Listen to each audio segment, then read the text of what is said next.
third is Suarez. Goodell comes running in. He's under it, makes the catch. Here's the throw to the plate. It's in the air. He is out!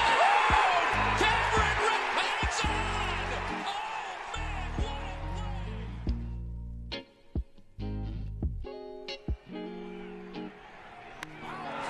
deep to right field. Way up and way second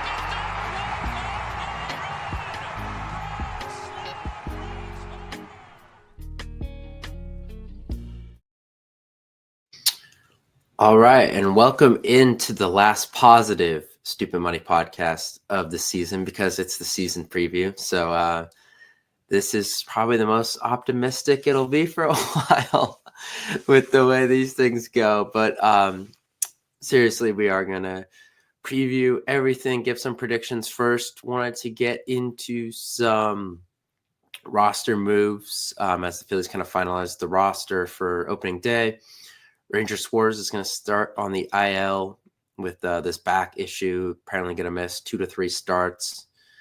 Apparently he feels better, but they're trying to build him up now again because he missed his last couple spring starts where you get closer to 60 to 80 pitches. So they have to do that again.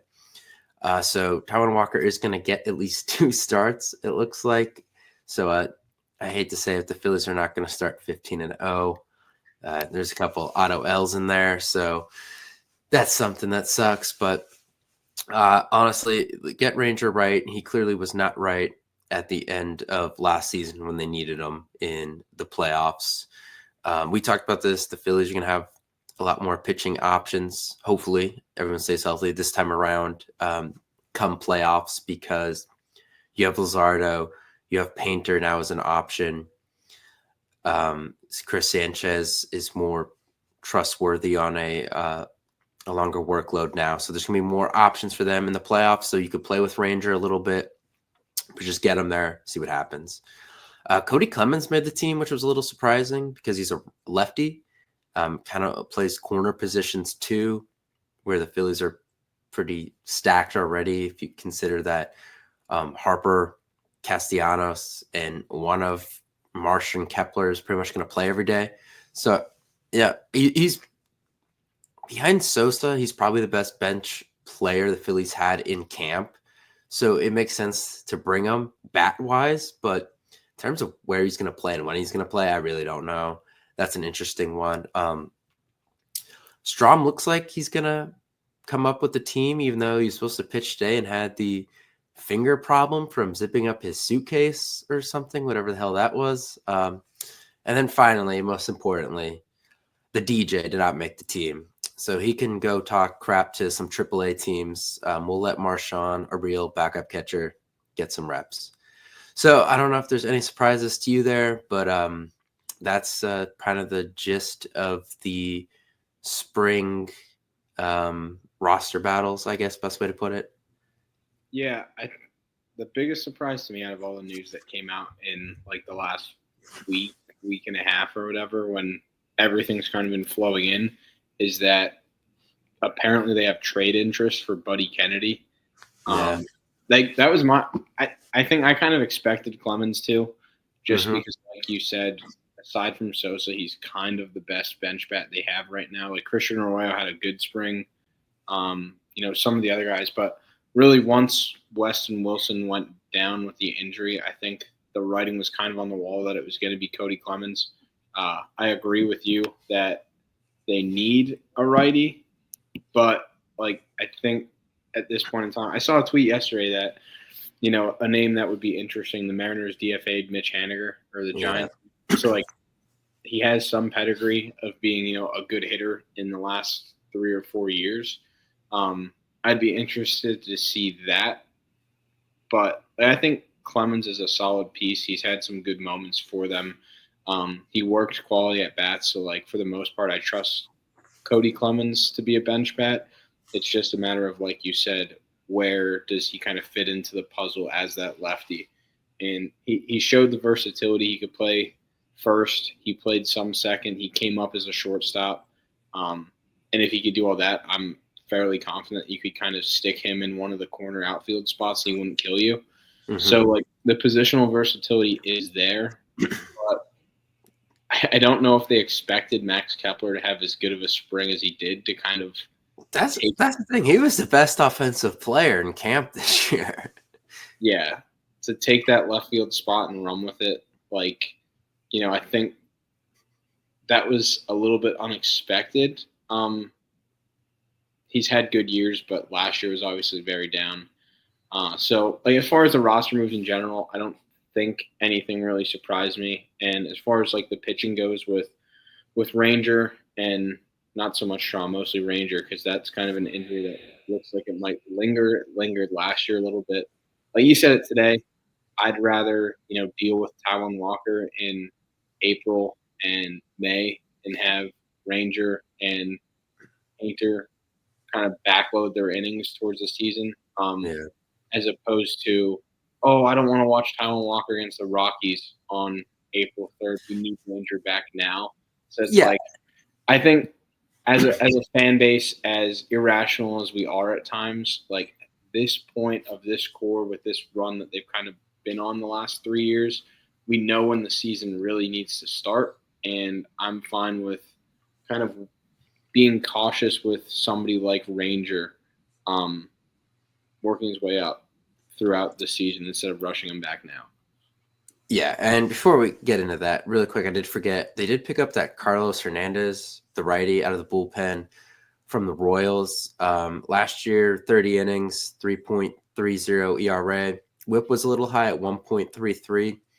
Had a bad spring with the Royals, which is kind of why they cut him, but maybe Cotham gets him back on track. And, if he puts up those numbers like he did last year, the regular season, as you're doing some math, as your fifth righty out of the pen, I guess that's pretty good. So we'll see how that goes. But yeah, so this is kind of what you were alluding to earlier, is kind of the theme of this season, and it's prepare more for the playoffs than worry about this regular season. And it was so funny how Hunter Brody was having that meltdown about the fact that Taiwan Walker has to start 2 games in April, when him and everyone else at WIP is crying that the regular season doesn't matter when they shit the bed in the playoffs. So they're doing something to protect themselves a little better for October, and we're still mad. So that's annoying me. I think they know that keeping these guys fresh for October is a lot more important than how many games you really win in the regular season. Now, the thing is, the NL is a lot better this year on paper than it was last year. Now, we know the Mets and the Braves both made the playoffs last year anyway, but they're better teams on paper from the sake of the Braves are healthy, and the Mets obviously made Soto and added some other key additions, although their pitching is a little banged up. The Dodgers are obviously even better than last year, but it doesn't matter because they were the NL West winner anyway. But then you have like the Giants, who made some moves, Willie Adames, the D-backs, who really faltered last year, but then brought in Corbin Burns. And Josh Naylor. Yeah, and the Padres obviously are the Padres still with a pretty talented roster. And then it's whatever happens in the Central. Someone has to win it, obviously. We think that's going to be the Cubs, but could one of those younger, scrappy teams win enough games to get into the playoffs? The Reds is pretty much what I'm saying. So there's a lot more teams playing for those 6 spots this year than I think there was last year. I think there was maybe 6 or 7 last year towards the end of it. How many are you going to get this year? On paper, I just discussed, 9 teams? Yeah. So you do have to win some more regular season games in order to get in. But, maybe we saw home field advantage didn't help. We saw the bye didn't help. So does it really matter where you get in at this point? Just get in and be healthy seems to be the theme. So let's go with that. And I think they see that too. And I think that's why they're being careful here. Yeah. I mean, obviously, like, you want to compete against the division because it means like something in a sense. You don't want to just punt that. But like, as we talk about these, like, what's the real advantage, whether it's home field, whether it's, the rest versus rust discussion. With the way that this roster is kind of constructed, I don't know if it matters as much because, like, the biggest thing that scares me when you look at these wild card series is, oh well, if you get a team that is, able to arrange their pitching in a 3-game series, it could be problematic.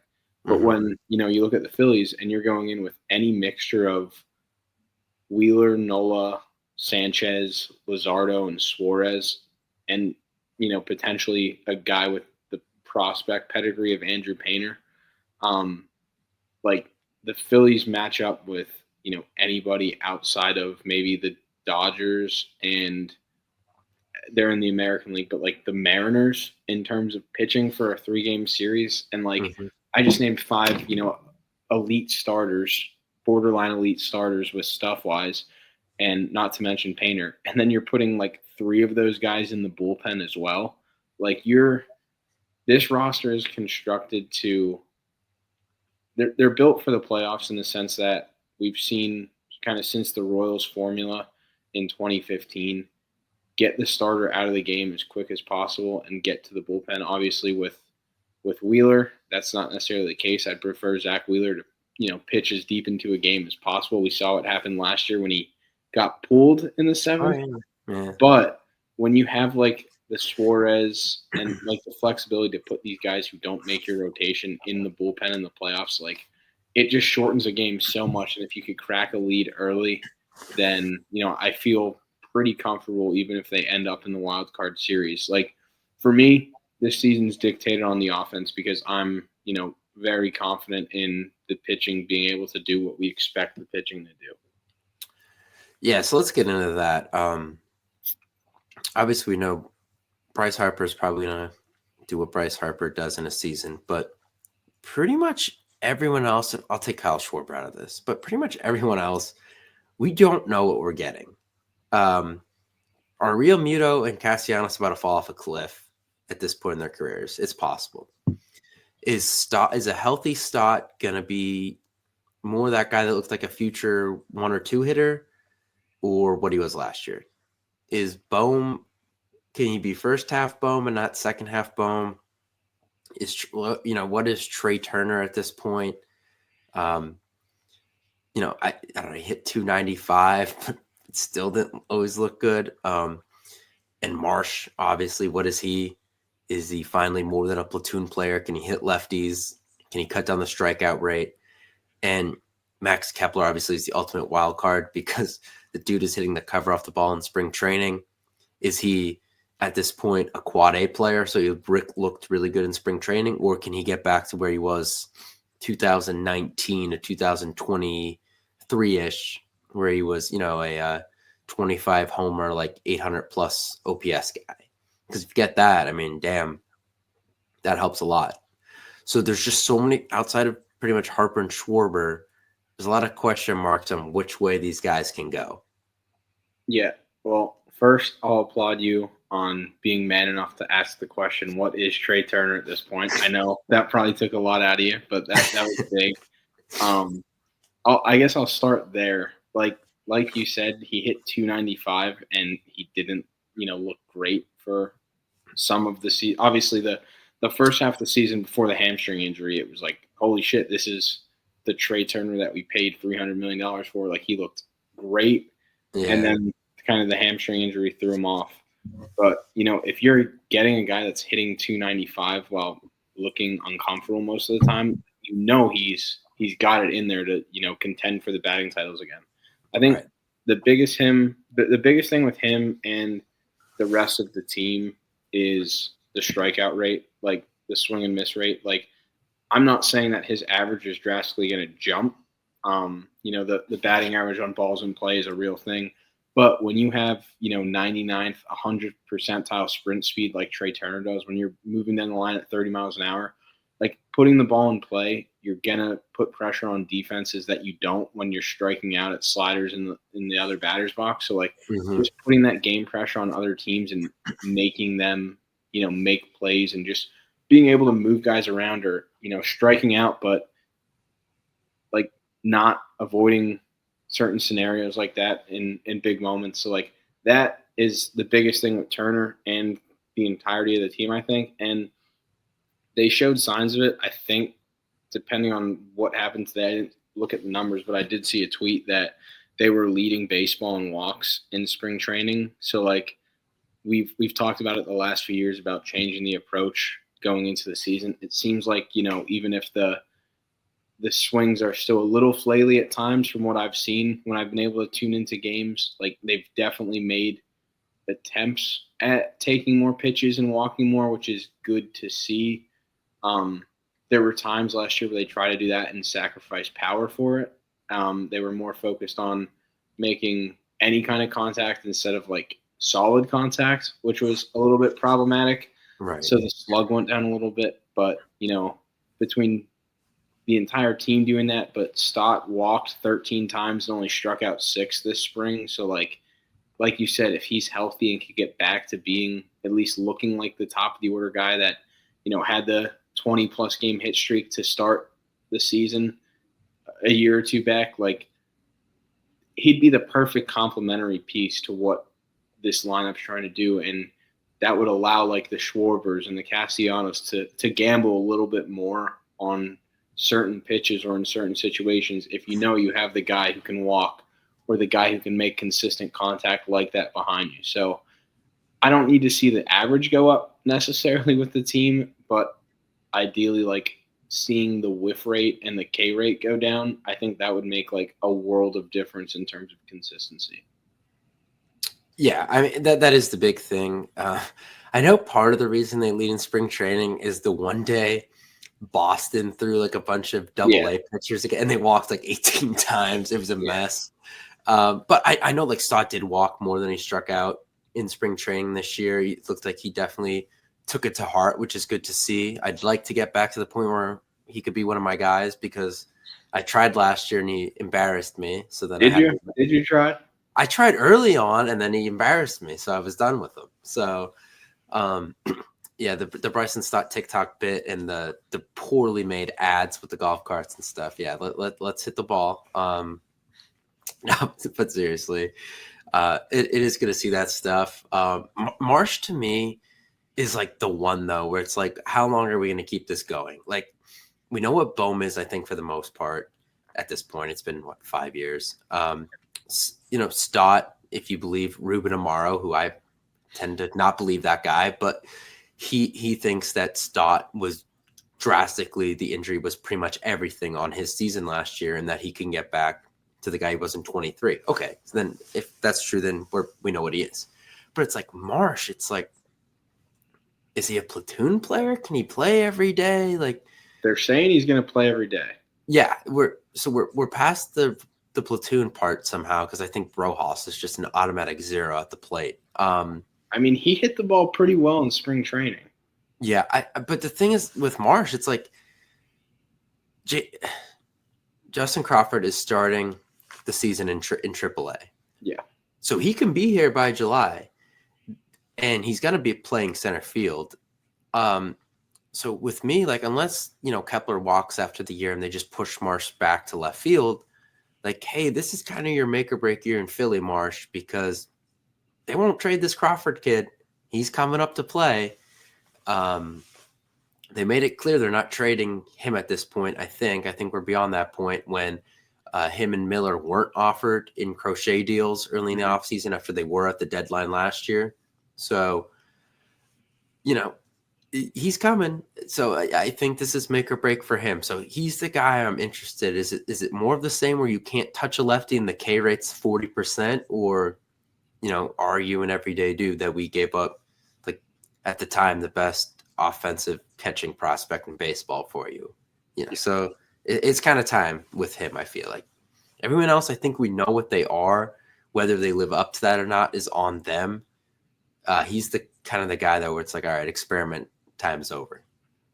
Yeah, I agree. I think, when we did the preseason podcast last year, I picked him as my kind of breakout guy. It's, 2020 potential. If you kind of look at the savant, the power's there. But he's another one that he just can't figure out the strikeout rate. And, like you said, it's really kind of that, I'd say, the end of the line for him here this year, depending on how it goes. Like, even if Rojas is a net zero at the plate. Like, he's a better defender than Marsh is in center field for sure. And he's a righty. And you're talking about Crawford. Crawford's a lefty. They're not going to keep Marsh around and say, hey, you're going to platoon with Crawford. That doesn't make any sense when they're both lefties. And, besides from power, I'd say Crawford checks every tool better than Marsh does, aside from power. Yeah, I agree. So it's kind of like a duplicate in that sense. And like, if you're talking lefty power and you're like, hey, Kepler might walk, hey, Crawford's coming up, like, Kyle Tucker's a free agent. They're not going to prioritize Brandon Marsh over potentially calling up Justin Crawford on, the rookie deal or whatever and throwing money at Kyle Tucker. So, and there's the add-on that Trey Turner could get into this outfield mix next year if Aiden Miller, forces their hand. So it could be even deeper out there. Yeah, and I don't know. I think the beginning of the year will be very telling in that sense because, like you said, they've kind of shown or at least hinted that they're not going to trade Miller or Crawford. So if it gets to the point where, hey, we need to go make a move, why not dangle the center field or not prospect anymore, but the guy who has team control through 2027, who's, shown flashes of being competent. Like, they might dangle him out there at the deadline and see if anybody will bite, whether they have to package him with, one of these other top 10 prospects that they've kind of drafted in the last few years. Like, he might be a trade chip if, even if he just starts the year off okay and Crawford starts off pretty well in Lehigh Valley. Yeah, I mean, and at this point, he might be their best chip. Because kind of the. Yeah, what's your calculator say? I have to look at it. I haven't looked at it in a while. He does have good value on there, though. So Chris Sanchez leads the way in the entire Phillies organization in value, especially after he got that contract. Yeah. So he's far and away one. Painter was 2 before the injury, and now I think he's back up close to like the second most valuable guy in the system. I'd say that makes sense. Miller, like the value on him wasn't updated, but Marsh was 3rd. Just because of his value and his versatility in the outfield, like he was rated on there as like the 3rd most valuable guy in the entire system. So I think he's probably closer to 5th or 6th now, because I would say Crawford and Miller have probably both passed him, and Luzardo maybe too. But I mean, even Moises Chaussee might be a close top 100 right. Yeah, that's another one. Yeah, so I mean, we'll see with that, but it is time for him. And I think it's good because he's kind of playing for his future here. I think Bohm is too, and they still have a year left. Well, Marsh has 2 and Bohm has 1 after this year. But with what we just mentioned in terms of prospects and free agents, both those guys could be out of here after this year very easily. In addition to them, we got a lot of guys playing on contracts, and by the time opening day comes around, they could agree with one of these guys and saying this will bite me in the ass. But I kind of like that they didn't extend Schwarber, Realmuto, Ranger yet, and obviously you got guys like Kepler and Romano on the 1-year deals. Make these guys go play for them. You might get a little more out of them. I don't think they're going to re-sign Ranger. I think everyone else maybe is in play to get re-signed. Yeah. But I know like Romano and Kepler are guys trying to rehab their value after having rough seasons in 24 after really good 23 seasons. And I mentioned this in the like Hot Stove podcast too. But like I like that you got 2 guys in here who were good players, had a bad year, now they need to recoup. Like, they can give you a lot. Schwarber and Realmuto are playing for that last big contract of their careers. Like, I think you can get enough desperation in some of these guys to have big years. So that's something I'm kind of looking forward to. Is can it work in their favor having all these guys kind of towards the end here, where these guys need to ball out, or it might be the end of the road for them? I think that's something we're not really talking about. It's like an off, it's not an X's and O type element thing when you talk about sports, but I think it's something to consider in terms of how desperate this team could be this year. Yeah, no, for sure. Like we've seen the articles about the Real Muto and Schwarber talks, and they've both said that they, like to get something done, but they obviously haven't gotten there yet. I mean, Kepler's only 32, so if he, balls out this year, he can easily get, a 3-year, 45, $50 million contract to go DH or, play above average defense at one of the corner spots somewhere. So, yeah, I mean, that obviously we haven't necessarily had that situation too much here lately. We were kind of deprived of it with Reese to see what that was like with the ACL thing. But, we've seen across sports that the prove it year deals are definitely like a real thing where guys go out and, do their thing. And we've seen the other end of it where, hey, guy gets money and becomes very complacent. Not necessarily complacent because obviously like people are trying, but the numbers aren't always there. And whether that's, hey, we got our money, we're good.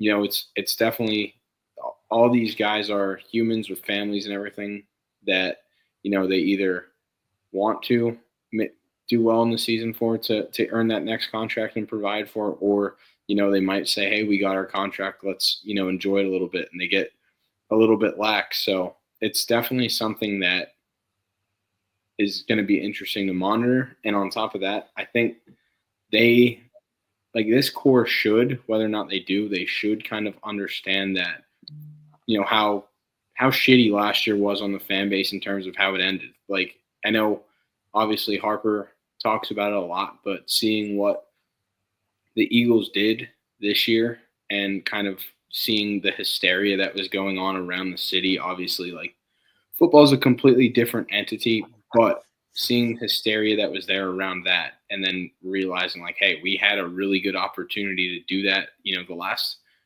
3 years, really. They were up in the World Series. They were, coming home with a 1-game lead against the Diamondbacks. And then they were, the division leader, the kind of 1 seed in the NL last year in the playoffs. And they kind of pissed down their leg all 3 times. So, like, they should have a sense of urgency to understand that, how they've been ending seasons hasn't been up to standard. And, take what happened in February and see what happens and see like what goes on around the city when you kind of finish the job and kind of put a season together from start to finish. Yeah, I mean, that is the way to do it. I think there's a lot of motivating factors for them this year, which hopefully helps. Hopefully it doesn't put too much pressure on them where it turns in like the 2012 Phillies, because that thought has creeped into my mind a couple times. Because, you had guys like Victorino and Pence, they had no problems shipping them out. I mean, those guys only had like a year and a half of control left at that time, or Victorino maybe only had half. But you kind of see what could happen there. It could go bad too very quickly. So there's something to keep in mind. But all right, let's get into what we're going to predict for this season. So I predicted them to win the World Series last year, and I said it was the only time I was ever freaking doing it. And that didn't work. So I'm just gonna tell you right now, I'm gonna just predict them to lose in the NLCS and hope I'm wrong again, because I don't know what else to do. In terms of the division, this is where I'm a little more like, I think they could win this division. Actually, I think when you map out or compare the 3 teams, the Mets, the Braves, and the Phillies, I think the Phillies are the most well-rounded team. Now that's with the Braves having a few injuries. So I don't know when Acuna and Strider are really coming back. I think they're both shooting for early May. I think Acuna was initially late May, but I think now the word on the street is mid to early May. And I know Strider threw like 3 or 4 innings yesterday in spring training, and he looked pretty good. So I think he might be May-ish as well. All right. And then honestly, like, I don't like, maybe lineup wise, the Mets are better than the Phillies, but bullpen outside of closer, because they have Diaz, but rotation, it's not close. Lineup is close if the Phillies get the good versions of guys like Stott and Turner. Like, to me, I think the 3 teams are close, but I think until the Braves show they're healthy, I like the Phillies to be, as the best all around of that group. So I think they have a chance still to win this division. I would put it at like 93, 94 wins just because I think these three teams are going to beat up on each other. And as I mentioned, I think the NL as a whole is pretty solid. And I also think the Nationals will give these three teams fits. I see them being like maybe like a 75, somewhere around there win team. Well, they'll flirt with 500. The Marlins will be probably as bad as they've ever been. But I think the Nationals are solid 4 in a division. You obviously have to play the West a ton of times where there's 4 really good teams. And the Central has one, what we think is a good team, although we haven't seen it yet, in the Cubs. And then you have a couple scrappy, solid teams in the Brewers, the Cubs, and the Brewers, the Reds, and the Pirates pitching staff is legit as long as, they don't screw around with those guys, which they might. So I don't think you're going to win as many games as last year. I would put them like around 92, 93, but I think that's still good enough to finish at worst within like 2 or 3 games of winning the division, if not winning it. Yeah, I agree. I think as far as the NL East goes, I think I kind of have it at Braves, us, then the Mets. I just like the biggest question mark to me with the Braves is kind of going off what you said, health, but more so like what are you going to get from Chris Sale? Like last year, you got a fully healthy year from him, and obviously he won the Cy Young.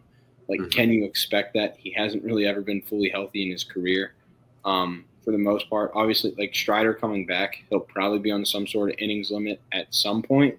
So, like, I think all three teams are going to be somewhere between like 89 and 95 or 96-ish. I think we kind of probably slide second in there, somewhere between like 91, 93. I really like the addition of Profar to that Braves lineup. Acuna coming back, obviously. Michael Harris had a pretty bad year based on what we saw his rookie year. So did Olsen, honestly. Yeah. And like I think Spencer Schwellenbach is such a stud. So like I think they might have like the slight edge just because they also always get like insane production out of their bullpen out of nowhere, it seems. Whereas like and this is just me probably being like a little bit pessimistic with my own team as opposed to not having as much insight into what the Braves do in their bullpen. But like I'm a little bit more pessimistic about our bullpen, even though our big three have looked really good this spring. Yeah, I didn't even really talk about that. I didn't want to jinx it. Yeah, but like I don't know. The Soto signing for the Mets was awesome, obviously for them, but their roster construction in general kind of just puzzles me. And their arms are banged up. Like Frankie Montas is out, like not throwing a baseball until the summer. Sean Manaea is already on the IL with, I think, like some sort of lat strain that like DeGrom had and was sidelined for like months. So they said he's coming back and is only going to miss like a few weeks, but that's something that could potentially linger if they don't handle it right. And like Sean Manaea was awesome last year. The Mets tinkered with him and got stuff out of his arm angle that obviously got him a big contract, which I don't think anybody really saw coming going into last year. But now, 4 months of film is out on him, and these machines could recreate stuff. So I don't know if we'll be able to kind of replicate that. And obviously Severino and Quintana were great for them. Clay Holmes hasn't given up a hit in spring training, but we'll see what actually happens when he's tasked with going 6 and 7 innings and then doing it again in 4 days. So I think all three teams are really, really good. I think it's going to be close. I think if you sold me on any of the three, I wouldn't really bat too much of an eye, but I probably have us around like 91 or 92 wins and getting into one of the wild cards. I think the Diamondbacks are really good. I don't love the Padres as much, but like obviously with Tatis and Machado, and I think like Michael King is really good at the top of a rotation, but like they're shopping Cease, or they were. So like who knows where they kind of end up. I think the Central stinks. I think the Cubs win it, but I know it's 2 games, but they're 0-2. I think their arms are good. I don't like the Brewers' offense is fun, and I think Churio will probably be somewhere in the MVP discussion at some point. But like, I don't really know what to make of their arms. I don't love Freddie Peralta as a number 1. The Pirates, they don't really have an offense. So like, if anybody's gonna do anything in that division besides the Cubs, I'd probably put my money on the Reds.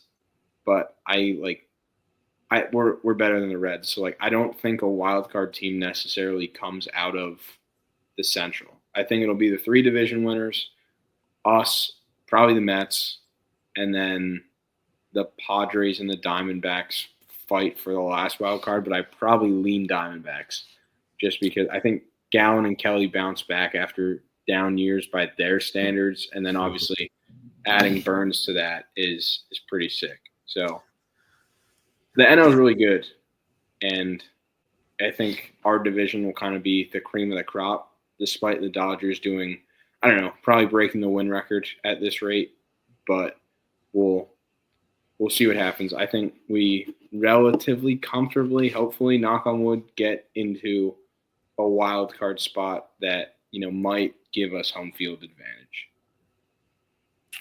All right. All right, what do you got for any interesting predictions, bold predictions, breakout guys, like anything for the year? I thought it was pretty trendy, but it seems like a lot of people have been catching on after the spring. I think Sanchez finishes top 5 in the Cy Young. Like, he's got the stuff to do it. I think he's got the confidence. He's got the contract now. And we saw flashes of it last year with the complete game and, the big outings. Like, I think he's already throwing harder this spring. Like, I would not be surprised if, whenever they do it November and they're, you're watching MLB Network and you see the 3 screens with people's faces on them and they're talking about who's going to win the Cy Young. I don't think he wins it. Obviously, Paul Skeens has the media craze and rightfully so, the talent to go with it. But I wouldn't be surprised if Sanchez is top 5 or even top 3 in the Cy Young. Okay. Let me think. I'm actually going to throw Stott a bone. I think he gets the Gold Glove at second this year.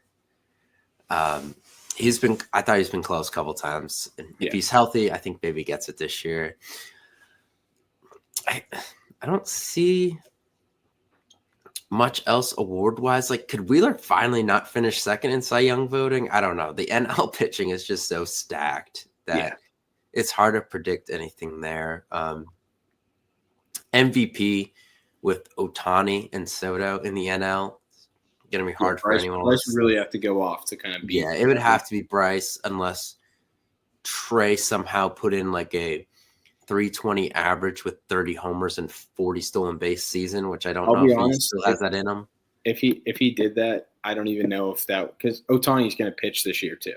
So like, whatever he does, the media is going to be all over it. And like as bad as it is to say, like there's certain narratives that you can't overcome. And I'm not like MLB's rigged type of guy, but like Marcell Ozuna had an insane first 4 months of the season last year, and like he was like 9th in the MVP. Granted, like I'm not a Marcell Ozuna guy by any means. Bad guy, bad human being. So like he doesn't deserve media praise.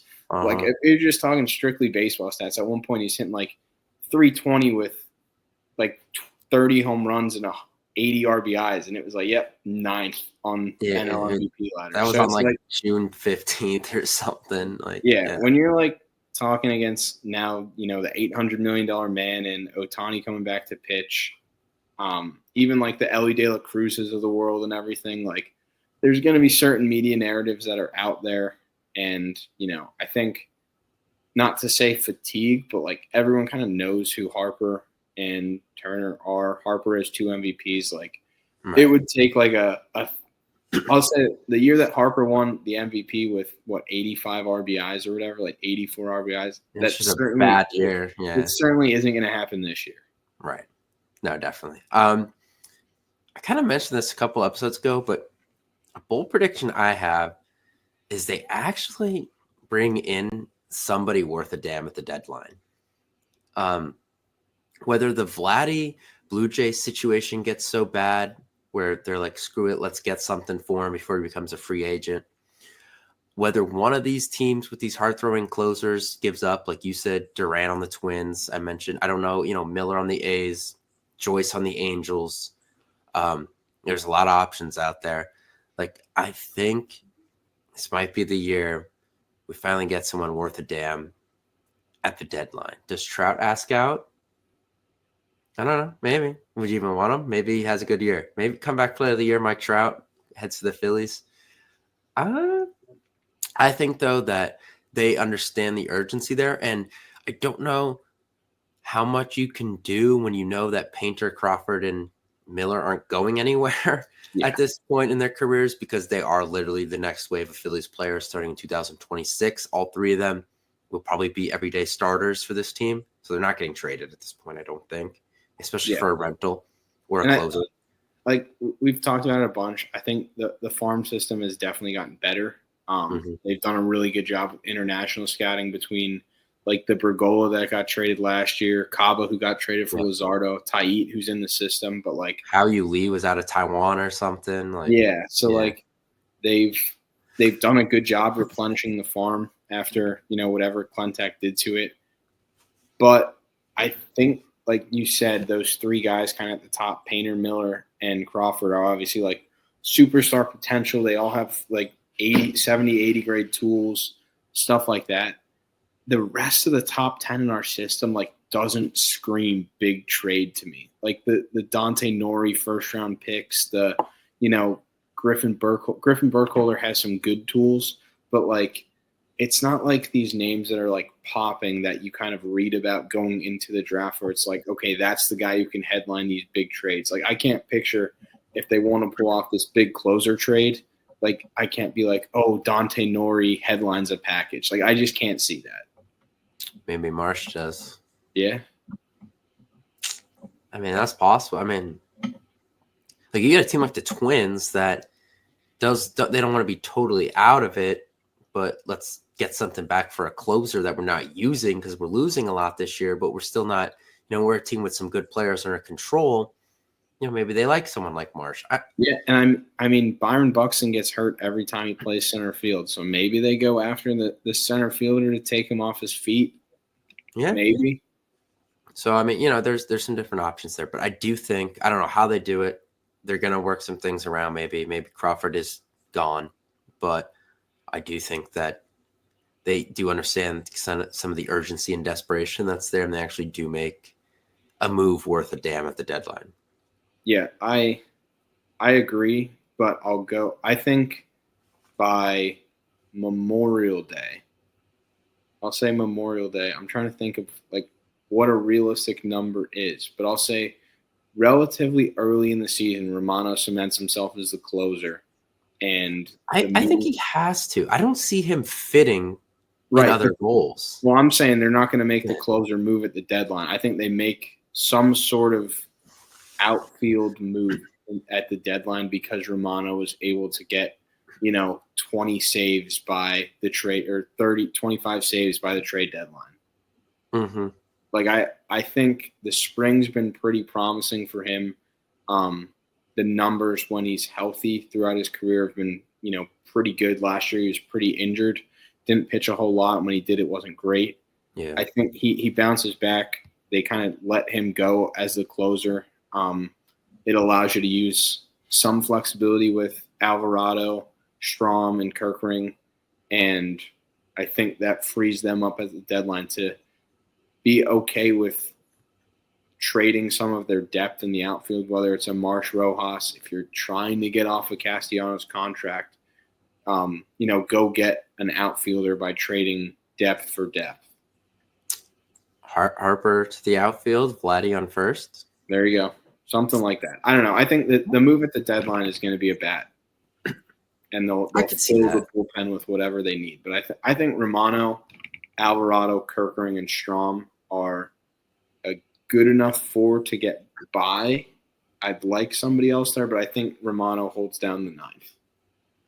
All right. I'll take that. Okay, so that's going to do it for this. Phillies start in Washington this Thursday. It's Wheeler versus Mackenzie Gore, who the Phillies have really good numbers off of, but the Nats had really good numbers off of Wheeler the past few years. So interested to see how this one goes.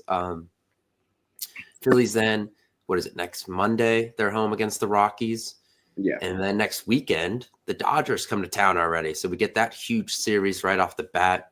And then I think they get the Braves right after that too. So a lot of big series early for this team. Yeah, we talked about it a bunch, but the National League's really good. And I was looking at the schedule. I guess May's somewhat of a lax. Last year, the first 50 games of the season were a joke. Yeah, it's not like that this year, but also like September's pretty rough too. But like you're opening up in April, Nationals, Rockies, sure, but then Dodgers, Braves, Cardinals, Giants, Marlins, and then Mets, Cubs to end the month. So like the National League is really good.